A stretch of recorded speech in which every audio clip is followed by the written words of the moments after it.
திமுகவில் ஒரு அமைச்சர் சொல்றாரு, எங்களுடைய சமூக நீதி ஆட்சி வந்து ராமர் அவர் காலத்தில் எப்படி ஆட்சி நடந்ததோ அதே போல இருக்குன்னு. அதனால எனக்கு தெரிஞ்சு இன்னைக்கு திமுக போறதை பார்த்தா தமிழ்நாட்டில் அவர்களுக்கு தெரிஞ்சிருச்சு, இந்த கடவுள் மறுப்பு கொள்கை என்பது வேலைக்கு ஆகாது. அவர்களுடைய ஆரம்ப காலத்தில் எதை சொல்லி ஆட்சிக்கு வந்தாங்களோ அதையெல்லாம் மாற்ற வேண்டிய கட்டாயம் இன்னைக்கு திமுக தெரிஞ்சிருக்கு. ஏன்னா பாரதிய ஜனதா கட்சியை பொறுத்தவரை எங்களுடைய நடவடிக்கைகள் திமுகவுக்கு ஒரு பயத்தை ஏற்படுத்தியிருக்கு.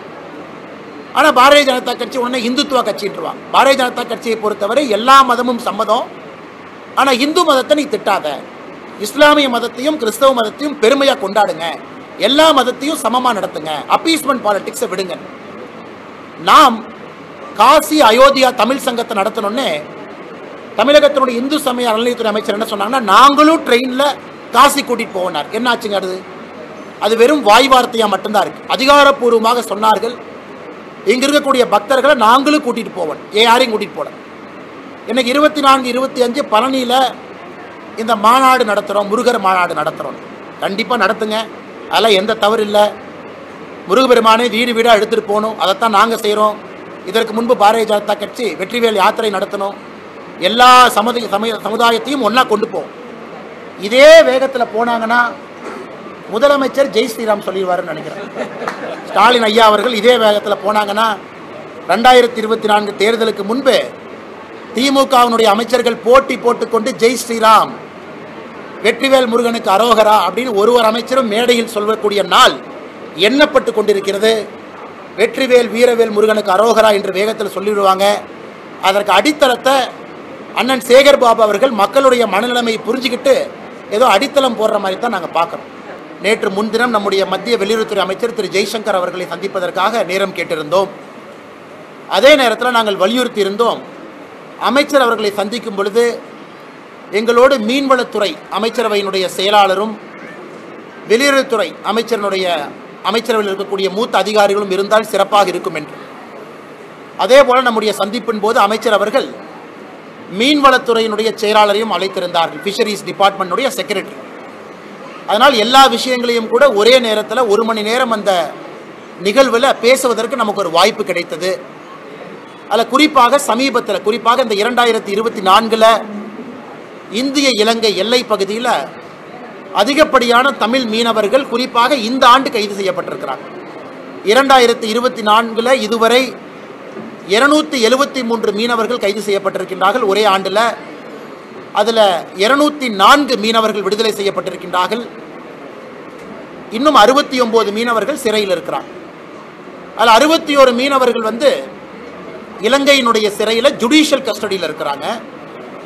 8 மீனவர்கள் தண்டனை பெற்று சிறையில் இருக்கிறாங்க. 3 போட்டினுடைய முதலாளிகளுக்கு அபராதம் விதித்திருக்கின்றாங்க. இதெல்லாம் கவனத்துக்கு கொண்டு வந்தோம். அபராதம் இல்லாமல் வேகமாக மீட்கணும். வேகமாக 69 பேரும் மீட்கப்பட்டு தமிழகத்திற்கு திரும்ப வர வேண்டும் என்று அதற்கான முழு முயற்சியும் வெளியுறவுத்துறை அமைச்சரகம் எடுத்துக்கொண்டிருக்கின்றார்கள். ஜெய்சங்கர் அவர்கள், மாண்புமிகு அமைச்சர் அவர்கள் தனிப்பட்ட முறையில் கவனம் கொடுத்துட்டு இருக்கிறாங்க. ஸோ வேகமாக இது நடக்கும் என்கின்ற உத்தரவாதம் அளித்திருக்கிறாங்க. அதே நேரத்தில்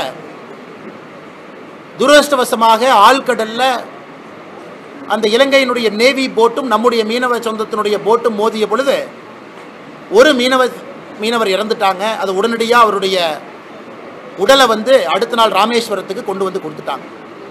இன்னும் ஒருவருடைய நிலைமை நமக்கு தெரியல. அதனால் வெளியுறவுத்துறை அமைச்சர் அவர்கள் நம்ம முன்னாடி நேரடியாக இலங்கைக்கான இந்திய தூதர்கிட்ட தொலைபேசி மூலமாக பேசினாங்க. இலங்கைக்கான இந்திய தூதரும் கூட என்ன சொன்னாங்கன்னா, நேரடியாக நான் அரசாங்கத்தோடு தொடர்பில் இருக்கிறேன், குறிப்பாக இலங்கையினுடைய கடலோர பகுதிகளெலாம் நாங்கள் தொலைவிட்டு இருக்கிறோம். அதே நேரத்தில் கடைசியாக பார்த்த பொழுது அவர் கடலுக்குள்ளே குதிச்சாங்க, அவர் நீந்திக்கிற கடைக்கு வந்துட்டாங்களான்னு எல்லா விதமான ஆங்கிள்லையும் நாங்கள் பார்த்துட்டு இருக்கோம்னு சொல்லி உத்தரவாதம் கொடுத்துருக்குறாங்க. அதற்கான எல்லா வேலையும் கூட நம்முடைய மத்திய அரசு முழுமையாக களத்தில் இறங்கியிருக்கிறாங்க. எங்களுடைய ஆண்டவன் வைக்கக்கூடிய வேண்டுதல் வேகமாக அவர் திரும்பி வரணும் அப்படிங்கிறது நம்முடைய வேண்டுதல். அதே நேரத்தில் அந்த நிகழ்வில் கைது செய்யப்பட்ட 2 மீனவர்களும் திரும்ப தமிழகத்திற்கு வந்திருக்கிறாங்க. அதுவும் இந்த நேரத்தில் நாம் பாராட்ட வேண்டிய விஷயம். அவர் மீது எந்த நடவடிக்கை எடுக்காமல், குறிப்பாக அமைச்சர் அவர்கள் நம்ம கொடுத்துருக்கக்கூடிய உத்தரவாதம் என்னன்னா, 2 நாட்டினுடைய 2+2 இந்தியாவினுடைய வெளியுறவுத்துறை அமைச்சரகம் மீன்வளத்துறை அமைச்சரகம் 2+2, இலங்கையினுடைய 2+2 2016 5 முறை சந்தித்திருக்கின்றோம். மிக மிக விரைவில் மறுபடியும் அந்த சந்திப்பு நடைபெறும் என்கின்ற உறுதிமொழி கொடுத்திருக்கிறாங்க. அப்படின்னா இலங்கையினுடைய அமைச்சரும் அரசு அதிகாரிகளும் இந்தியாவினுடைய அமைச்சர்களும் அரசு அதிகாரிகளும் ஒன்றாக அமர்ந்து சில பிரச்சனைகளுக்கு உடனடி தீர்வை ஏற்படுத்துவதற்கான அந்த 2+2 ஜாயிண்ட் ஒர்க்கிங் குரூப் மீட்டிங் ஒரு மிக முக்கியமான ஒரு மீட்டிங்காக இருக்கும் என்பதையும் அமைச்சர் சொல்லியிருக்கிறார். அந்த மீட்டிங்கும் போது பல விஷயங்களை பேசுவாங்க. குறிப்பாக தமிழக மீனவர்களுடைய 170 போட் இன்னைக்கு இலங்கையில் இருக்கு. அந்த 170 போட்டு 2018 சட்டத்தின்படி அரசுடைமையா இருக்கு, இலங்கையினுடைய அரசு உடைமையா. ஆனால் இந்திய அரசு அதை ஏலத்துக்கு விடாமல் தடுத்து நிறுத்தி இருக்கிறாங்க. அதில் 16 போட்டை நம்ம ரிலீஸ் ஆர்டர் வாங்கிட்டோம். 170ல் 16 போட்டு. இன்னைக்கு இந்திய அரசு அதிகாரப்பூர்வமாக இலங்கைக்கு நம்ம கடிதம் எழுதியிருக்கோம். தமிழகத்தை சார்ந்த மீன்வளத்துறை அதிகாரிகள் இலங்கைக்கு அந்த 16 போட்டையும் இன்ஸ்பெக்ட் பண்ணி மிச்சம் இருக்கக்கூடிய 154 போட்டை இன்ஸ்பெக்ட் பண்ணி நல்ல கண்டிஷனில் எவ்வளோ போட் இருக்கு, ரிப்பேர் தேவையா, இன்ஸ்பெக்ஷனுக்கு அனுமதி கொடுக்க வேண்டும் என்று மத்திய அரசு இலங்கை அரசுக்கு கடிதம் எழுதியிருக்கிறார். ஸோ 16 போட்டை திரும்ப கொண்டு வரணும். 154 படகுகளில் நாம் ஆராய்ச்சி செஞ்சு பார்க்கணும் அது எந்த அளவுக்கு நிலைமையில் இருக்குது அப்படின்னு ஆராயணும். அதற்கும் அமைச்சர் அவர்கள் முழு முயற்சி எடுப்பதாக உறுதி அளிச்சிருக்கிறாங்க. அதனால் எங்களுக்கு நம்பிக்கை இருக்குது. இலங்கையில் இப்போ எலெக்ஷன் டைம், செப்டம்பர் கடைசியில் இலங்கையில் எலெக்ஷன் நடக்க போகுது. அங்கேயும் பார்த்தீங்கன்னா ஒரு உக்கரமான சூழ்நிலை. குறிப்பாக வடகிழக்கு பகுதியில் தமிழக மீனவர்களுக்கான எதிர்ப்பு அதிகமாக இருக்குது. அங்கே இருக்கக்கூடிய அரசியல் தலைவர்கள் எல்லோருமே ஒருமித்த கருத்தில் தமிழக மீனவர்கள் வரும்பொழுது அதிகமான நாட்கள் சிறையில் வைக்கணும் அப்படின்னு அங்கே இருக்கக்கூடிய தலைவர்களும் பேச ஆரம்பிச்சிருக்கிறாங்க. அதனால் பாரதிய ஜனதா கட்சியை பொறுத்தவரை அரசியல்வாதிகள் 1008 பேசிட்டு போட்டோம். இலங்கையும் இப்போ அரசியல் சூடு பிடித்திருக்கு தேர்தல் காரணமாக. அதனால் மீனவர்களுக்கும் இடையில் இருக்கமான பந்தத்தை ஏற்படுத்துவதற்கு 2 மீனவ சங்கங்களுடைய மீட்டிங் அது மத்திய அரசு இலங்கை அரசோடு பேசி தமிழக மீனவர்களுடைய சங்கமும் இலங்கை மீனவர்களுடைய சங்கமும் ஒன்றாக ராமேஸ்வரம் ராமநாதபுரத்தில் ஒரு கூட்டம் நடத்தணும். அதற்கு இந்திய அரசு வழிவகை செய்ய வேண்டும் என்கின்ற கோரிக்கையை வச்சோம். அதையும் நம்முடைய வெளியுறவுத்துறை அமைச்சர் திரு ஜெய்சங்கர் அவர்கள் ஏற்றுக்கொண்டிருக்கின்றார்கள். இலங்கை அரசோடு பேசி மீனவ சங்கம் ஒன்றாக அமைந்து பேசுவதற்கான முயற்சி எடுப்பதாக நமக்கு உறுதிமொழி கொடுத்திருக்கிறார். இதை பத்திரிகை நண்பர்களுக்கு இந்த நேரத்தில் இதை நாங்கள் பிரீஃப் பண்ணுறோம். நடந்திருக்கக்கூடிய விஷயம் என்ன நடந்து கொண்டிருக்கின்றது. அடுத்து வக்ஃப் போர்டு. இன்னைக்கு பாராளுமன்றத்தில் நிறைய விஷயங்கள் பேசி கொண்டிருக்கிறாங்க. தமிழகத்தில் சில அரசியல்வாதிகள் மக்களை குழப்பி கொண்டிருக்கின்றார்கள். இந்த வக்ஃப் போர்டு ஆக்ட் 1995 அதில் வரப்போகிற அமெண்ட்மெண்ட்டை பற்றி நம்முடைய பாராளுமன்றத்தினுடைய அமைச்சர் கிரண் ரிஜிஜு அவர்கள் நேற்று ரொம்ப டீட்டெயிலாக பத்திரிகை நண்பர்கள்ட்ட பேசியிருக்காங்க. நிறைய இஸ்லாமிய சொந்தங்கள் இந்த வக்ஃப் போர்டு சட்டம் 1995 வரக்கூடிய அமெண்ட்மெண்ட்டுக்கு தங்களுடைய முழு ஆதரவை கொடுத்திருக்கிறாங்க. நேற்று நிறைய இஸ்லாமிய சங்கங்கள் கிரண் ரிஜிஜு அவர்களை சந்தித்து ஆதரவு கொடுத்திருக்கிறாங்க. இந்த சட்டம் என்னன்னு முதல்ல தெரிஞ்சுக்கணும். இன்னைக்கு இந்தியாவில் எந்த அமைப்பினுடைய கையில் அதிகப்படியான லேண்ட் இருக்கு, நிலம் யார் கையில் இருக்கு? அதிகப்படியான நிலம் இந்தியாவில் முதல்ல ஆர்மி கையில் இருக்கு, ஆர்ம்டு ஃபோர்ஸஸ். இரண்டாவது ரயில்வே கையில் இருக்கு, தனி மனிதன் கையில் இல்லைங்க, ஒரு அரசு கையில் இல்லை. இந்தியாவில் அதிகப்படியான நிலம் முதல்ல ஆர்ம்டு ஃபோர்ஸஸ் இருக்கு, ரெண்டாவது ரயில்வேஸ் இருக்கு, மூணாவது வக்ஃப் போர்டு கிட்ட இருக்கு. வக்ஃப் போர்டு கிட்ட எவ்வளவு நிலம் இருக்குன்னா 9.4 லட்சம் ஏக்கர் இருக்கு. 9,40,000 ஏக்கர் வக்ஃப் போர்டு கையில் இருக்கு. அதனுடைய சொத்து மதிப்பு கிட்டத்தட்ட 1,25,000 கோடி ரூபாய்க்கு மேல தற்போதைய சொத்து மதிப்பு. 8,70,000 ப்ராப்பர்ட்டியா ரெஜிஸ்டர் ஆயிருக்கு. 8,70,000 8.7 லேக் ப்ராப்பர்ட்டி ரெஜிஸ்டர் இருக்கு.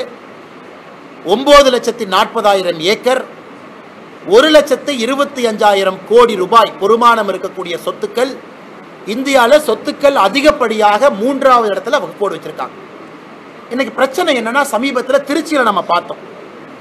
திருச்சியில் திருச்செந்துறை அப்படிங்கிற ஒரு கிராமம் முழுவதுமே வக்ஃப் போர்டுனுடைய சொத்துன்னு சொல்லிட்டாங்க. ஒரு விவசாயி சொத்தை விற்க போகும்போது என்ன சொன்னாங்கன்னா, ரெஜிஸ்டர் ஆஃபீஸில் வக்ஃப் போர்டுகிட்ட என்ஓசி வாங்கிட்டு வாங்க. அப்போ தான் தெரிஞ்சு பெரிய போராட்டம் வெடிச்சது. வெள்ளூரில் இந்த மாதிரி பிரச்சனை, தமிழகத்தில் இந்த பிரச்சனை பார்க்குறோம். இன்னைக்கு வக்ஃப் போர்டு சட்டம் என்ன சொல்லுதுன்னா, வக்ஃப் போர்டு ஒரு சொத்தை தன்னுடைய சொத்தாக சொல்வதற்கு வக்ஃப் போர்டுக்கு முழு அதிகாரம் இருக்கு அப்படிங்கிறது இன்னைக்கு இருக்கக்கூடிய சட்டம். நீங்களும் நானும் ஓவர் கம் பண்ணோம்னா வக்ஃப் போர்டுகிட்ட போய் நோ அப்ஜெக்ஷன் சர்டிஃபிகேட் வாங்கி அந்த டாக்குமெண்ட்டை ரெஜிஸ்ட்ரார் அலுவலகத்தில் கொடுத்தா நம்முடைய சொத்தை கிரயம் பண்ண முடியும். இதில் ஆச்சரியம் என்னன்னா, திருச்செந்துறை ஊரில் இருக்கக்கூடிய சுந்தரேஸ்வரர் கோயில் 1500 ஆண்டுகள் பழமையான கோவில். 1500 ஆண்டுகள் பழமையாக இருக்கக்கூடிய ஒரு கோவில் எப்படி வக்ஃப் போர்டு சொத்துக்குள்ள அந்த கோயில் வர முடியும்? இதான் இன்னைக்கு எல்லாருக்கும் இருக்கக்கூடிய. அதனாலதான் இன்னைக்கு நம்முடைய மத்திய அரசு எடுத்திருக்கக்கூடிய அந்த முக்கியமான விஷயம் என்னன்னா, வக்ஃப் போர்டினுடைய சொத்துன்னு நம்ம சொல்லும் பொழுது மாவட்ட ஆட்சியர் தான் அதற்கு அதிகாரம். மாவட்ட ஆட்சியர் அந்த சொத்தை வக்ஃப் போர்டினுடைய சொத்தா சொல்வதற்கு மாவட்ட ஆட்சியர்கிட்ட பதிவு செய்ய வேண்டும் என்பது இன்னைக்கு வரக்கூடிய மிக முக்கியமான சட்ட திருத்தம். வக்ஃப் போர்டு ஆக்ட் 1995 வரக்கூடிய முக்கியமான சட்ட திருத்தம். மாவட்டத்தினுடைய ஆட்சியர்கிட்ட அந்த சொத்து வக்ஃப் போர்டுக்கு சொந்தமான சொத்தா அப்படிங்கிற பதிவை மாவட்ட ஆட்சியர்கிட்ட பண்ணணும். வக்ஃப் போர்டு அந்த முடிவு எடுக்கக்கூடாது, மாவட்ட ஆட்சியர் எடுக்கணும் அப்படிங்கிறது தான் முக்கியமான அமெண்ட்மெண்ட். மத்திய அரசு அதை தாக்கல் செய்யும் பொழுது நமக்கு தெரியும். அன்னைக்கு நம்முடைய பத்திரிகை நண்பர்கள் டீட்டெயிலாக பேசுகிறோம். பட் இன்னைக்கு நம்ம சொல்வதற்கான காரணம் என்னன்னா, நண்பர்கள் புரிந்து கொள்ள வேண்டும். குறிப்பாக சுன்னி முஸ்லீம் இருக்கிறாங்க, ஷியா முஸ்லீம் இருக்கிறாங்க. இந்தியாவை பொறுத்தவரை 2 முக்கியமான இஸ்லாமிய சொந்தங்கள் 2 பிரிவில் இருக்கிறாங்க. அதே நேரத்தில் சூஃபி முஸ்லீம் இருக்கிறாங்க. இன்னைக்கு சூஃபி முஸ்லீமை பொறுத்தவரை குற்றச்சாட்டு என்னன்னா, வக்ஃப் போர்டு சட்டத்தில் அவர்களுக்கு மதிப்பு இல்லை என்கின்ற குற்றச்சாட்டு இருக்கு. குறிப்பாக அவர்கள் நடத்தக்கூடிய சொத்துக்கள்லையும் வக்ஃப் போர்டு வந்து தலையிடுறாங்க. அதற்கும் வக்ஃப் போர்டுக்கும் சந்தம் இல்லை என்பது இன்னைக்கு சூஃபி முஸ்லீம் வைக்கக்கூடிய முக்கியமான குற்றச்சாட்டாக இருக்கு. குறிப்பாக இஸ்லாமிய பெண்கள், இஸ்லாம் சமுதாயத்தில் இருக்கக்கூடிய அடிமட்ட சொந்தங்களுக்கு இந்த சட்ட திருத்தம் மூலமாக நல்ல ஒரு விஷயம் நடக்கும் என்பது நம்முடைய நம்பிக்கை. அதனால் இது தமிழகத்தில் சில அரசியல் கட்சிகள் சொல்வது போல குழப்பத்தை ஏற்படுத்துவது போல ஒன்றும் இல்லை. கிட்டத்தட்ட 9,40,000 ஏக்கர் இருக்கு. இதை முறைப்படி யாரு வக்ஃப் போர்டு சொத்துன்னு சொல்றாங்க? வக்ஃப் போர்டு வந்து இது வக்ஃப் போர்டு சொத்துன்னு சொல்லிட்டா நீங்கள் நான் அதை வந்து கிரையம் பண்ண முடியாது. இன்னைக்கு மாவட்ட ஆட்சியர்கிட்ட ரெஜிஸ்டர் பண்ணுங்கன்னு நாம சொல்றோம். அதனால் இது யாருக்கும் எதிரானது கிடையாது. எல்லா சமுதாயத்தையும் உள்ளடக்கி இருக்கக்கூடிய ஒரு விஷயமா தான் நாம் இதை பார்க்கணும். அதனால் பாராளுமன்றத்தில் வக்ஃப் போர்டு ஆக்ட் அமெண்ட்மெண்ட் அதை அவங்க வைக்கும் பொழுது அதை பற்றி டீட்டெயிலாக நமக்கும் அப்போ தான் தெரியும் என்ன அப்படிங்கிறத. அன்னைக்கு பத்திரிகை நண்பர்கள்ட்ட ரொம்ப டீட்டெயிலாக பேசுகிறோம். 3வது ஒலிம்பிக்ஸ். இன்னைக்கு ரொம்ப ஒரு அதிர்ச்சிகரமான ஒரு செய்தியை நம்ம பார்த்தோம். குறிப்பாக நம்முடைய வினேஷ் போகட் அவர்களுடைய ரெஸ்லிங் நேற்று பார்த்தீங்கன்னா ஜப்பான் ரெஸ்லரை தோக்கடிச்சு ஃபைனலுக்கு போயிருக்கிறாங்க. அது ஜப்பான் ரெஸ்லர் வந்து உலகத்தில் நம்பர் 1, 52 மேட்ச் தோல்வியே அடையாத ஒரு ரெஸ்லரை 50-0 அந்த ரெஸ்லரை தோக்கடிச்சு நேற்று இன்னொரு ரெஸ்லரை தோக்கடிச்சு இன்னைக்கு ஃபைனல்ஸ். இன்னைக்கு கோல்டு வாங்கியிருக்கக்கூடிய வினேஷ் போகட் அவர்களை காலையில் வேயிங் பண்ணும் பொழுது டிஸ்குவாலிஃபை பண்ணியிருக்காங்க இன்டர்நேஷ்னல் ஒலிம்பிக் கமிட்டி. இதன் மூலமாக வினேஷ் போகட் அவர்கள் இந்த ரெஸ்லிங்கில் எந்த மெடலும் கிடைக்காத ஒரு நிலைமை நமக்கு ஏற்பட்டிருக்கு. ஃபைனல் போனாவே மினிமம் சில்வர் கிடைக்கும், ஜெயிச்சா கோல்டு கிடைக்கும். இது ரொம்ப ரொம்ப துரதிருஷ்டவசமானது. குறிப்பாக நம்முடைய இதயத்தை எல்லாம் இது கணக்க செய்திருக்கிறது. ஒலிம்பிக் போட்டியில் எப்பவுமே டே ஆஃப், குறிப்பாக செமிஃபைனல் ஃபைனல் 2க்கும் வேயிங் பண்ணுவாங்க, வெயிட்டை பார்க்கணும். விக்னேஷ் போகட் அவர்கள் இத்தனை காலமாக 53 kg அதில் போட்டியிட்டவங்க இன்னைக்கு 53 kg ஒலிம்பிக்ஸ் இல்லாதனால 50 kgயில் போட்டிடுறாங்க. கடந்த 2 நாட்களாக அவங்க வெயிட் 52 kgக்கு போயிருச்சு. கடினமாக பயிற்சி எடுத்து இரவு முழுவதும் தூங்காம 1 கிலோ 900 கிராம் குறைச்சிட்டாங்க. இன்னைக்கு காலையில் வேயிங் பண்ணும் பொழுது 50 கிலோ 100 கிராம் பாருங்க, 50.1 kg. வேயிங்கை விட 100 கிராம் அதிகமாக இருந்திருக்கிறாங்க. ஆனால் இன்டர்நேஷ்னல் ஒலிம்பிக் கமிட்டி டிஸ்குவாலிஃபை பண்ணி இப்போ அவங்க சமீபத்தில் மருத்துவமனையில் அட்மிட் ஆகிருக்கிறாங்க டீஹைட்ரேஷனில். நம்முடைய பாரத பிரதமர் அவர்கள் இப்போ சமீபத்தில் ஒரு செய்தி வெளியிட்டிருக்கிறாங்க. விக்னேஷ் போகத் அவர்கள் ஜெயிச்சாலும் தோத்தாலும் சாம்பியன் சொல்லியிருக்கிறாங்க. அதனால் மெடலை பொறுத்து இல்லை, முழு இந்தியாவும் கூட இன்னைக்கு விக்னேஷ் போகட் அவர்களோடு நாம் இருக்கின்றோம் என்கின்ற ஒரு முக்கியமான செய்தியை பிரதமர் சொல்லியிருக்கிறாங்க. இன்னைக்கு நாம் தமிழராக இருக்கக்கூடிய நாம் எல்லோரும் கூட விக்னேஷ் போகத் அவர்களோடு உணர்வோடு இருக்க வேண்டும் என்கின்ற ஒரு வேண்டுகோளையும் பத்திரிகை நண்பர்கள் மூலமாக இந்த நேரத்தில் சொல்லிக்கிறோம். அதே நேரத்தில் தமிழ்நாட்டிலிருந்து 13 வீரர்கள் ஒலிம்பிக்ஸ் போயிருக்காங்க. கிட்டத்தட்ட ஒலிம்பிக்ஸ் முடிகிற நிலைமைக்கு வந்திருக்கு. 13ஆம் தேதி கடைசி 5 நாள் இருக்குது. தமிழ்நாட்டிலிருந்து சென்றிருக்கக்கூடிய நம்முடைய வீரர்கள் எல்லோரும் மிகச் சிறப்பாக விளையாண்டுருக்கிறாங்க. ஜெஸ்வின் ஆல்ட்ரின் தமிழ்நாட்டை சார்ந்த நம்முடைய வீரர் லாங் ஜம்பில் அவங்க 16 அத்லீட் இருந்த அவங்க குரூப்பில் 13ஆவதாக ஃபினிஷ் பண்ணியிருக்கிறாங்க. ஓவராலாக லாங் ஜம்பில் நம்முடைய ஜெஸ்வின் ஆல்ட்ரின் அவங்க 26ஆவது இடத்துல வந்திருக்கிறாங்க. இது மிகப்பெரிய ஒரு சாதனை. ஒரு தமிழன் அடுத்த முறை ஒரு தங்கப்பதக்கம் வெல்லுவார் என்கின்ற நம்பிக்கை இருக்குது. பிரவீன் சித்திரவேல் அவங்க ட்ரிபிள் ஜம்ப் அவங்க குவாலிஃபிகேஷன் இன்னைக்கு இரவு நடக்குது இந்திய நேரத்திற்கு. அவருக்கும் எங்களுடைய வாழ்த்துக்கள். சந்தோஷ் தமிழரசன் அவர்கள் பெரிய ஒரு சாதனை செய்து கொண்டிருக்கிறாங்க. 4x400 ரிலேல பெரிய ஒரு சாதனை செய்வதற்கான வாய்ப்பு. நாளை அவருடைய குவாலிஃபிகேஷன் இருக்குது. ஏதை நம்ம சொல்கிறோம் அப்படின்னாங்க, இவர்களை பற்றி பேசணுங்கிற ஒரு ஆசை தான். ஏன்னா நம்மளாம் மக்கள் டிவியில் பார்க்கணும். நிறைய பேர்த்துக்கு தெரியறதில்லை யார் போய் தமிழ்நாடு சார்பாக இருக்கிறாங்க. இந்தியாவில் இருக்கக்கூடிய 117 வீரரில் நம்ம மாநிலத்தில் யாருன்னு. ராஜேஷ் ரமேஷ் அவங்க 4x400 மீட்டர் ரிலே, அவங்களுக்கும் நாளைக்கு குவாலிஃபிகேஷன் நடக்குது. அதே போல் சுபா வெங்கடேஷன் அவர்கள் 4x400 ரிலே, அவங்களுக்கு 9ஆம் தேதி ஆகஸ்ட் குவாலிஃபிகேஷன் இருக்குது. 11ஆம் தேதி ஃபைனல்ஸ் இருக்குது. வித்யா ராமராஜ் அவங்களுக்கு 9ஆம் தேதி குவாலிஃபிகேஷன் இருக்குது. அவங்களும் அத்லெட்டிக்ஸில் இருக்கிறாங்க. விஷ்ணு சரவணன் செயிலிங் தமிழகத்திலிருந்து அவங்க இன்னைக்கு 18ஆவது பொசிஷனில் ஃபைனல்ஸ்க்கு குவாலிஃபை ஆகலை. 10 பேர் மட்டும்தான் ஃபைனல்ஸ்க்கு போக முடியும். சரவணன் அவர்கள் 18ஆவதாக நமக்கு பெருமை சேர்த்திருக்கிறாங்க. அவர்களுக்கும் எங்களுடைய வாழ்த்துக்கள். நேத்ரா குமரன் செயிலிங், நேத்ரா குமரன் 21ஆவது இடத்தை பிடிச்சிருக்கிறாங்க. ஃபைனல்ஸ் குவாலிஃபை ஆகலை. அவர்களுக்கும் எங்களுடைய வாழ்த்துக்கள். அன்பு சகோதரர் பிருத்திவிராஜ் தொண்டமான் அவங்க இந்த முறை பல வேர்ல்டு கப்பில் கோல்டு மெடல் வாங்கினாங்க. நல்ல ஃபார்ம். உறுதியாக தமிழ்நாட்டுக்கு ஒரு கோல்டு மெடல் கிடைக்கும்னு நம்ம சொன்னோம்னா பிருத்திவிராஜ் தொண்டைமான் அவங்க ஒலிம்பிக்ஸ்க்கு போனாங்க. ஆனால் துரதிர்ஷ்டவசமாக அவரும் கூட மிகச்சிறப்பாக அந்த ஷூட்டிங்கில் பங்கேற்றும் கூட 21ஆவது இடத்தை பிடிச்சிருக்கிறாங்க. ஃபைனலுக்கு போக முடியல. அவருக்கும் எங்களுடைய வாழ்த்துக்கள். அன்பு சகோதரி இளவெனில் வளரிவன் ஒரு பெரிய நம்பிக்கையை நம்ம கொடுத்து கொண்டிருக்கக்கூடிய அன்பு சகோதரி ஏர் ரைஃபிளில் 10ஆவது இடத்துல வந்தாங்க. 10ஆவது இடத்துல 10 மீட்டர் ஏர் ரைஃபிள். ஆனால் 8 பேர் தான் ஃபைனல் போக முடியும். ஆனால் அன்பு சகோதரிக்கு எங்களுடைய வாழ்த்துக்களை தெரிவிச்சுக்கிறோம். இந்த முறை ஃபைனலுக்கு அவங்களால போக முடியல. சரத் கமல் அவர்கள் நம்முடைய பெரிய ஒரு சூப்பர் ஸ்டார், அவங்க ரவுண்ட் ஆஃப் 64ல் தோத்துட்டாங்க. டீம் ஈவெண்ட் இன்னைக்கு சைனாவோட இருக்குது. வெற்றி பெறட்டும் என்கின்ற வாழ்த்துக்கள். சத்யன் அவர்களுக்கும் இன்னைக்கு ஈவெண்ட் இருக்குது. ஸ்ரீராம் பாலாஜி அவங்க டென்னிஸ், ரோஹன் போப்பண்ணாவோட பங்கேற்றாங்க. அவங்க கூட முதல் ரவுண்டில் வெற்றி வாய்ப்பை இழந்துட்டாங்க. ஸோ 13 தமிழர்கள் இருக்கிறாங்க ஒலிம்பிக்ஸில். அதில் 6 தமிழர்கள் நாம் பார்ப்போம் இன்னைக்கு, நாளைக்கு, நாளான்னைக்கு. குறிப்பாக அவங்களுடைய triple jump, 4x400 relay, table tennis team காம்படிஷனில் அவர்கள் சாதனை புரிய வேண்டும் என்று ஆண்டவனை வேண்டிக் கொள்கின்றோம். அவர்கள் நிச்சயமாக இந்தியாவிற்கும் தமிழகத்திற்கும் பெருமை சேர்ப்பாங்க.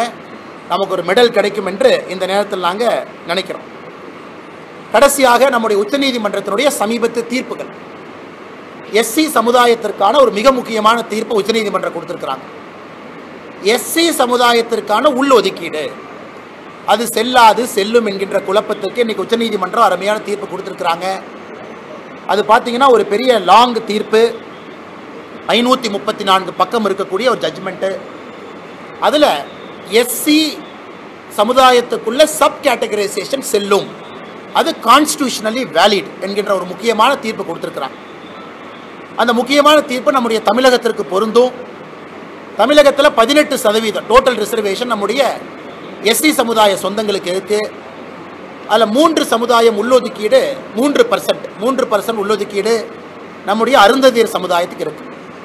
இன்றைக்கி அருந்ததியர் சமுதாயத்தினுடைய நீண்ட நாள் ஒரு கோரிக்கை என்னென்னா, இந்த 3% ரிசர்வேஷனை ரீவிசிட் பண்ணணும். நமக்கு தெரியும் ஏழையிலும் ஏழை என்கின்ற ஒரு சமுதாயம் அருந்ததியர் சமுதாயம். அதனால் பாரதிய ஜனதா கட்சியை பொறுத்தவரை அருந்ததியர் சமுதாயம் எல்லா சமுதாயத்தோடு துணை நிற்கின்றோம். நிச்சயமாக இதை ஆராய்ந்து மறுபடியும் ஸ்டடி பண்ணி 3% மேலே உயர்த்த வேண்டுமா என்கின்ற ஒரு நிலையை தமிழக அரசு அனைத்து கட்சி கூட்டத்தை கூடி முடிவெடுக்கும் பொழுது பாரதிய ஜனதா கட்சி நிச்சயமாக அவர்களோடு துணை இருப்போம். அதற்கு அனைத்து கட்சி கூட்டத்தை கூட்டணும், ஒரு நல்ல முடிவெடுக்கணும் என்பது எங்களுடைய வேண்டுகோள். அதே நேரத்தில் இந்த தீர்ப்பில் கிரீமி லேயர் அப்படிங்கிற ஒரு கான்செப்டை கொண்டு வந்திருக்காங்க. இது ஓபிசிக்கு கிரீமி லேயர்த்தனால இருக்குது. இப்போ எஸ்சி சமுதாயத்திற்கு கிரீமி லேயர் அப்படிங்கிற ஒரு தன்மையை உச்சநீதிமன்றத்தினுடைய தீர்ப்பில் இருக்குது. இன்றைக்கி பாரதிய ஜனதா கட்சி அகில இந்திய தலைவர்கள் இந்த ஜட்ஜ்மெண்ட்டை ஸ்டடி பண்ணிகிட்டு இருக்காங்க. தமிழகத்தில் நம்முடைய மூத்த தலைவர், மாநிலத்தினுடைய துணைத் தலைவர் ஐயா விபி துரைசாமி அவர்களும் கூட அந்த கலந்தோசிப்பில் இருக்கிறாங்க, அந்த கலந்தாய்வு செஞ்சுக்கிட்டு இருக்கிறாங்க. எப்படி நம்முடைய முடிவை எடுக்க வேண்டும், என்ன சொல்லியிருக்கிறாங்க, இதனால் என்ன பாதிப்பு என்கின்ற பலவிதமான கருத்துக்கள் நாம் எடுத்துக்கொண்டிருக்கின்றோம். அதை பற்றி நம்முடைய அகில இந்திய தலைவர்கள் முடிவெடுத்த பிறகு பாரதிய ஜனதா கட்சி தமிழ்நாடு எங்களுடைய அதிகாரப்பூர்வமான முடிவை நம்முடைய பத்திரிகை நண்பர்கள் மூலமாக தமிழக மக்களுக்கு சொல்வதற்கு நாங்கள் கடமைப்பட்டிருக்கின்றோம். அதே நேரத்தில் நம்முடைய தேசிய ஜனநாயக கூட்டணியுடைய ஒரு முக்கியமான அங்கம் வகிக்கக்கூடிய பாட்டாளி மக்கள் கட்சி அன்பண்ணன் அன்புமணி ராமதாஸ் அவர்கள் நேற்று பத்திரிகையாளர் சந்திப்பு நடத்தினாங்க. அதில் நிறைய விஷயங்களை பேசுகிறாங்க. அவர் பேசியிருக்கக்கூடிய எல்லா கருத்துக்களும் எங்களுக்கு ஒப்பிகை இருக்குது. குறிப்பாக குரூப் 4 டேட்டாவை வச்சு பேசினாங்க. குரூப் 1, குரூப் 2, குரூப் 3 டேட்டாவை பற்றி பேசவில்லை என்கின்ற புள்ளி விவரத்தை கொடுத்தாங்க. குரூப் 1 எப்படி இருக்குது, குரூப் 2 எப்படி இருக்குது, குரூப் 3 எப்படி இருக்குது. ஆனால் பாரதிய ஜனதா கட்சியை பொறுத்தவரை குறிப்பாக எம்பிசி தமிழ்நாட்டில் எந்த ஒரு சமுதாயத்திற்கும் பாதிப்பு இல்லாத அளவுக்கு நாம் ஒரு முடிவு எடுக்கணும். அதற்கு முதலமைச்சர் அவர்கள் அனைத்து கட்சி கூட்டத்தை கூட்டணும். நேற்று நம்முடைய அன்புமணி ராமதாஸ் அவர்கள் சொல்லியிருக்கக்கூடிய நிறைய செய்திகள் முக்கியமான செய்திகள், தரவு ஆதாரத்தோடு பேசியிருக்கிறாங்க. அது பாரதிய ஜனதா கட்சி அவர் பேசிய கருத்துக்களில் எங்களுக்கு ஒப்புகை இருக்குது. ஆனால் எந்த சமுதாயத்திற்கும் பாதிப்பு இல்லாமல் இது இருக்க வேண்டும் என்று நினைக்கின்றோம். அதற்கு முதலமைச்சர் அவர்கள் அனைத்து கட்சி கூட்டத்தின் மூலமாக ஒரு முடிவெடுத்து இந்த எல்லா பிரச்சனைகளுக்கும் அடிப்படையில் ஒரு முற்றுப்புள்ளி வைக்க வேண்டும் என்பது எங்களுடைய கோரிக்கையாக இருக்குது. சம்பந்தமாக பாரதிய ஜனதா கட்சி சார்பாக அண்ணன் ஏஜி சம்பத் அவர்கள் இதை இன்னும் ரொம்ப தீர்க்கமாக ஆராய ஆரம்பிச்சிருக்கிறாங்க. அவரும் கூட அவருடைய தலைமையில் எங்களுக்கு மிக விரைவில் ஒரு அறிக்கை கொடுத்துருக்கிறாங்க. அது அனைத்து கட்சி கூட்டத்திற்கு செல்லும் பொழுது பேசுவதற்கு அது எங்களுக்கு ஏதுவாக இருக்கும். அது இல்லாமல் 2 தினத்திற்கு முன்பு ஒரு முக்கியமான செய்தி குறிப்பு நாங்கள் வெளியிட்டிருந்தோம். முதலமைச்சர் கோப்பையை தமிழகத்தில் 12 வயசுலேருந்து 19 வயசுக்குள்ளே ஒரே கேட்டகரியாக வச்சிருக்கிறாங்க. இது எங்களை பொறுத்தவரை இது முட்டாள்தனம் என்கின்ற வார்த்தையை பயன்படுத்தணும். இந்த 12 to 19 தான் அடுத்த ஒலிம்பிக்ஸ் யார் போகிறாங்க, யார் மெடல் கிடைக்கும், ஏஷியன் கேம்ஸு, வேர்ல்டு சாம்பியன்ஷிப் நமக்கு தெரியும். இந்தியாவில் தேசிய விளையாட்டு கூட்டமைப்பு என்ன சொல்கிறாங்கன்னா 11 to 14 ஒரு கேட்டகரி, 14 to 17 ஒரு கேட்டகரி, 17 to 19 ஒரு கேட்டகரி, 3 கேட்டகரியாக பிரிச்சிருக்கிறாங்க. அது இந்தியன் ஸ்விம்மிங்காக இருக்கட்டும், எதாக இருந்தாலும் கூட 3 கேட்டகரியில் தான் மெடல் கிடைக்கும். ஆனால் தமிழ்நாட்டில் 12 to 19னா 12 வயசு பையன் பொண்ணும் 19 வயசு பையன் பொண்ணு எப்படி ஒன்றா இருக்க முடியும்? அதனால் உடனடியாக விளையாட்டுத்துறை அமைச்சர் முதலமைச்சர் அவர்கள் தலையிட்டு இதை 3 கேட்டகரியாக பிரிக்கணும். இந்திய தேசிய விளையாட்டு கூட்டமைப்பினுடைய அடிப்படை எப்படி வச்சிருக்கிறாங்களோ இங்கேயும் அப்படி இருக்க வேண்டும் என்பது எங்களுடைய வேண்டுகோள். இதை மாநில அரசு செய்வார்கள் என்கின்ற நம்பிக்கை எங்களுக்கு இருக்கு. இதை தாண்டி பத்திரிகை நண்பர்களுக்கு கேள்வி இருந்தால் கேளுங்கன்னா பதில் சொல்லுங்க. ஐயா இப்படி வரோங்க, ஐயா இப்படி வரோம்.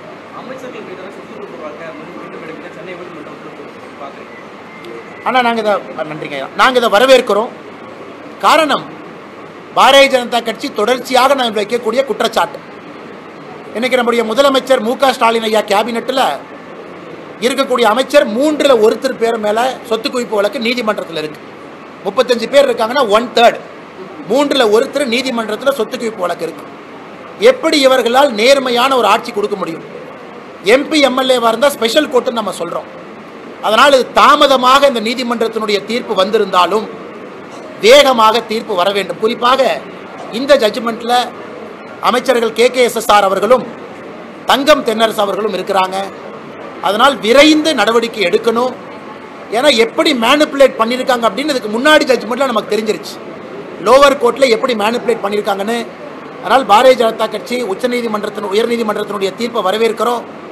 இது உச்சநீதிமன்றத்தை வரைக்கும் அவங்க அப்பீல் போனாலும் கூட தவறு செய்தவர்கள், மக்கள் பணத்தை கொள்ளையடித்தவர்கள் மறுபடியும் ஒரு பொறுப்புக்கு வராத அளவுக்கு தீர்ப்பு இருக்க வேண்டும் என்பதுதான் எங்களுடைய எதிர்பார்ப்பு. அதனால் காத்து கொண்டிருக்கின்றோம். அண்ணா சொல்லுங்கண்ணே.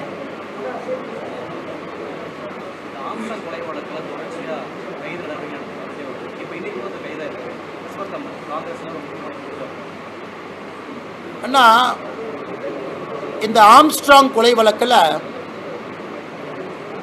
ஒரு விஷயம் தமிழகத்தினுடைய காவல்துறையை நாங்கள் பாராட்டுறோம்.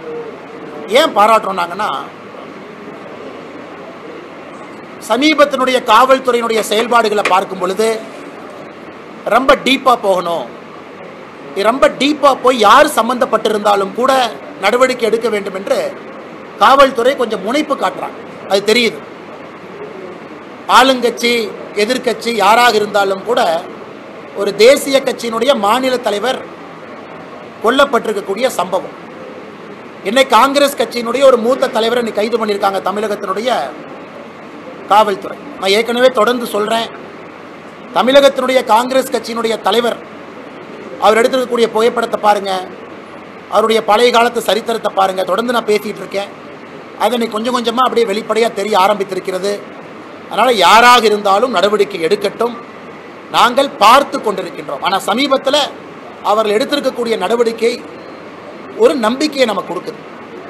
நீட்டாக ஹானஸ்டாக கிரவுண்டுக்கு போகணும்னு நினைக்கிறாங்க அப்படின்னு. அதனால் இன்னும் பொறுத்திருந்து பார்ப்போம். இன்னும் ஆழமாக நம்முடைய தமிழக காவல்துறை குறிப்பாக இந்த வழக்கை விசாரிக்கிறவங்க இன்னும் ஆழமாக போட்டு, அதான் எங்களுடைய எதிர்பார்ப்பு. ஏன்னா வேற ஏதாச்சும் கேள்வி இருக்கானே?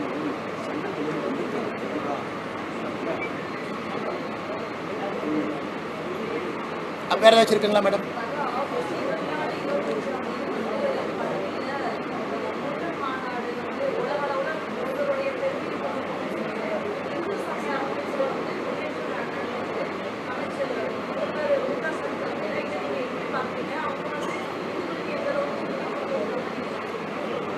மேடம், என்னை பொறுத்த வரைக்கும் திமுகவில் ஒரு அமைச்சர் சொல்கிறாரு, எங்களுடைய சமூக நீதி ஆட்சி வந்து ராமர் அவர் காலத்தில் எப்படி ஆட்சி நடந்ததோ அதே போல் இருக்குன்னு. அதனால் எனக்கு தெரிஞ்சு இன்னைக்கு திமுக போகிறத பார்த்தா தமிழ்நாட்டில் அவர்களுக்கு தெரிஞ்சிருச்சு, இந்த கடவுள் மறுப்பு கொள்கை என்பது வேலைக்கு ஆகாது. அவர்களுடைய ஆரம்ப காலத்தில் எதை சொல்லி ஆட்சிக்கு வந்தாங்களோ அதையெல்லாம் மாற்ற வேண்டிய கட்டாயம் இன்னைக்கு திமுக தெரிஞ்சிருக்கு. ஏன்னா பாரதிய ஜனதா கட்சியை பொறுத்தவரை எங்களுடைய நடவடிக்கைகள் திமுகவுக்கு ஒரு பயத்தை ஏற்படுத்தியிருக்கு. ஆனால் பாரதிய ஜனதா கட்சி உடனே இந்துத்துவ கட்சின்றாங்க. பாரதிய ஜனதா கட்சியை பொறுத்தவரை எல்லா மதமும் சம்மதம், ஆனால் இந்து மதத்தை நீ திட்டாத, இஸ்லாமிய மதத்தையும் கிறிஸ்தவ மதத்தையும் பெருமையாக கொண்டாடுங்க, எல்லா மதத்தையும் சமமாக நடத்துங்க, அப்பீஸ்மெண்ட் பாலிடிக்ஸை விடுங்க. நாம் காசி அயோத்தியா தமிழ் சங்கத்தை நடத்தணும்னு தமிழகத்தினுடைய இந்து சமய அறநிலையத்துறை அமைச்சர் என்ன சொன்னாங்கன்னா, நாங்களும் ட்ரெயினில் காசி கூட்டிகிட்டு போனார். என்ன ஆச்சுங்க? அது வெறும் வாய் வார்த்தையாக மட்டும்தான் இருக்குது. அதிகாரப்பூர்வமாக சொன்னார்கள், இங்கே இருக்கக்கூடிய பக்தர்களை நாங்களும் கூட்டிகிட்டு போவோம், யாரையும் கூட்டிகிட்டு போகல. இன்னைக்கு 24, 25 பழனியில் இந்த மாநாடு நடத்துகிறோம், முருகர் மாநாடு நடத்துகிறோம். கண்டிப்பாக நடத்துங்க, அதெல்லாம் எந்த தவறு இல்லை. முருகப்பெருமானை வீடு வீடாக எடுத்துகிட்டு போகணும், அதைத்தான் நாங்கள் செய்கிறோம். இதற்கு முன்பு பாரதிய ஜனதா கட்சி வெற்றிவேல் யாத்திரை நடத்தணும், எல்லா சமுதாயத்தையும் ஒன்றா கொண்டு போவோம். இதே வேகத்தில் போனாங்கன்னா முதலமைச்சர் ஜெய் ஸ்ரீராம் சொல்லிடுவாருன்னு நினைக்கிறேன். ஸ்டாலின் ஐயா அவர்கள் இதே வேகத்தில் போனாங்கன்னா 2024 தேர்தலுக்கு முன்பு திமுகவினுடைய அமைச்சர்கள் போட்டி போட்டுக்கொண்டு ஜெய் ஸ்ரீராம், வெற்றிவேல் முருகனுக்கு அரோகரா அப்படின்னு ஒருவர் அமைச்சரும் மேடையில் சொல்லக்கூடிய நாள் எண்ணப்பட்டு கொண்டிருக்கிறது. வெற்றிவேல் வீரவேல் முருகனுக்கு அரோகரா என்று வேகத்தில் சொல்லிவிடுவாங்க. அதற்கு அடித்தளத்தை அண்ணன் சேகர் பாபு அவர்கள் மக்களுடைய மனநிலைமையை புரிஞ்சுக்கிட்டு ஏதோ அடித்தளம் போடுற மாதிரி தான் நாங்கள் பார்க்குறோம். நடத்திட்டு அதுக்கப்புறம் பார்ப்போம். அண்ணா சொல்லுங்கண்ணே. அண்ணா அண்ணா எதிர்கட்சி தலைவர்கள் எல்லோரும் ஒருமித்த கருத்தாக சொல்லியிருக்கிறாங்க. பங்களாதேஷை பொறுத்தவரை இந்திய அரசு எடுக்கக்கூடிய முடிவுக்கு எதிர்கட்சிகள் துணை இருக்கும்னு சொல்லியிருக்கிறாங்க. இதை நாங்கள் வரவேற்கின்றோம். ஆனால் எதிர்கட்சிகள் இன்னைக்கு ஒரு விஷயத்தை நல்லா புரிஞ்சிருக்கிறாங்க, நாட்டினுடைய இறையாண்மையை பொறுத்தவரை எல்லா கட்சிகளும் ஒன்றா இருக்கணும் அப்படின்னு எல்லா கட்சிகளும் பேச ஆரம்பிச்சிருக்கிறாங்க. அதை வரவேற்கிறோம். இதில் முக்கியமாக பங்களாதேஷை பொறுத்த வரைக்கும் ஒரு விஷயத்தை நம்ம புரிஞ்சுக்கணும். இன்னைக்கு பங்களாதேஷில் ஏற்பட்டிருக்கக்கூடியது எதிர்கட்சிகள் காங்கிரஸ் உட்பட எல்லா கட்சிகளுக்கும் தெரியும். சைனா பாகிஸ்தானுடைய கைவாடம் உள்ள இருக்கான்னு பார்க்கணும். அது பத்திரிகை நண்பர்கள் நீங்களாம் எழுதுறீங்க. இந்தியாவை பொறுத்த வரைக்கும் ஸ்ட்ராங்காக வலிமையாக இருக்கக்கூடிய நெய்பர் நமக்கு முக்கியம். ஆப்கானிஸ்தான் ஒரு பக்கம் தாலிபானுடைய ஆட்சி, சமீபத்தில் நேபாளில் அரசியல் மாற்றம், மால்டீவ்ஸ் சைனாவுடைய ஆதிக்கம், ஸ்ரீலங்கா பொருளாதார பிரச்சனையிலிருந்து இப்போ தான் வெளியே வர்றாங்க, பங்களாதேஷ் உள்ளே பிரச்சனை, இதையெல்லாம் இந்தியாவை பொறுத்தவரை நாம் எல்லோரும் நன்றாக இருக்க வேண்டும் என்று நினைக்கின்றோம். அதனால் வேகமாக அதற்கு ஒரு தீர்வு கிடைக்கணும். அதற்கு எல்லா கட்சிகளும் மத்திய அரசு எடுக்கக்கூடிய முடிவுகளுக்கு துணை இருக்கணும். எதிர்கட்சிகளுடைய நேற்றைய பேச்சு நமக்கு நம்பிக்கை அளிச்சிருக்கு. அதனால் நேர்கோட்டு பாதையில் எல்லா கட்சிகளும் இதை ஒரே இடத்துல அணுகுவாங்கிற நம்பிக்கை அளிச்சிருக்கு.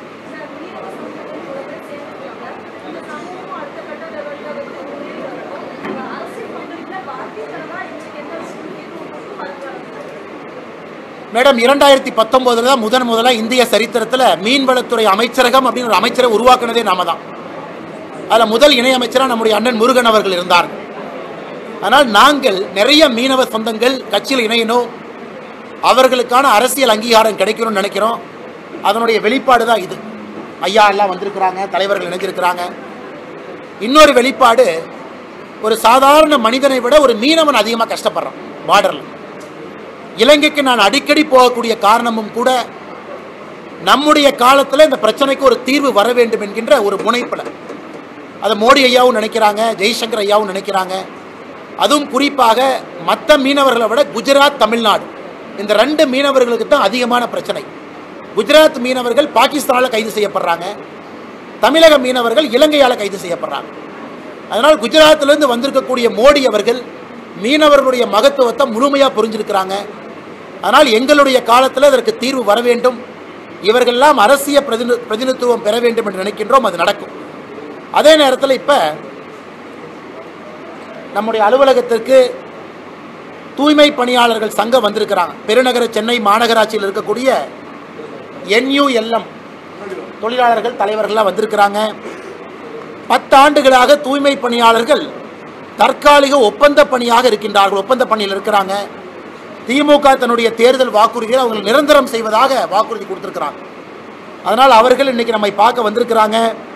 இந்த நேரத்தில் பத்திரிகை நண்பர்கள் மூலமாக இந்த NULM தொழிற்சங்கத்துக்கு நாங்கள் கொடுக்கக்கூடிய உத்தரவாதம், உங்கள் கோரிக்கையோடு நாங்கள் துணை இருக்கின்றோம், உங்களை நிரந்தரம் செய்ய வேண்டும் என்பதில் எங்களுக்கும் கருத்து இருக்கிறது. அதனால் உங்களோடு நாங்கள் துணை இருப்போம் என்று பத்திரிகை நண்பர் மூலமாக தெரிவித்தோம்.